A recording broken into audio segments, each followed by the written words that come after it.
Narsingi municipality की town planning officer S money Harika को Telangana ACB ने रंगे हाथों पकड़ लिया है। ऑफिसर पर इल्जाम है कि उसने शिकायतगुजार से 10 लाख रुपए रिश्वत मांगी थी और 4 लाख रुपए रिश्वत लेते हुए एसीबी ने उन्हें गिरफ्तार कर लिया। ये रिश्वत इस बात के लिए मांगी गई थी कि शिकायतगुजार के ओपन प्लॉट्स को एलआरएस के तहत कार्रवाई का अमल करके उसको रेगुलराइज किया जा सके।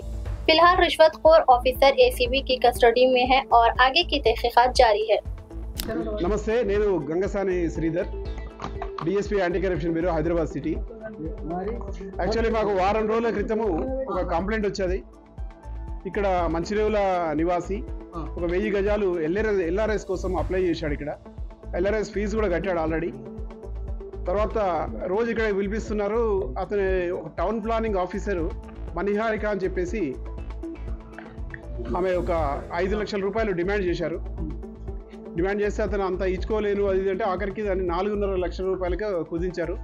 4.5 లక్షలలో అతను ఈరోజు 4 లక్షల రూపాయలు తెచ్చి ఇచ్చాడు। ఇచ్చినప్పుడు యాక్సెప్ట్ చేశారు। ఆ టౌన్ ప్లానింగ్ ఆఫీసర్ గారే ఆ అమౌంట్ యాక్సెప్ట్ చేసి వాళ్ళ డెస్క్లో పెట్టించారు, ఒక బ్యాగ్లో। అది మేము సీజ్ చేసాము, అరెస్ట్ చేసాము, కోర్టులో ప్రొడ్యూస్ చేస్తాము।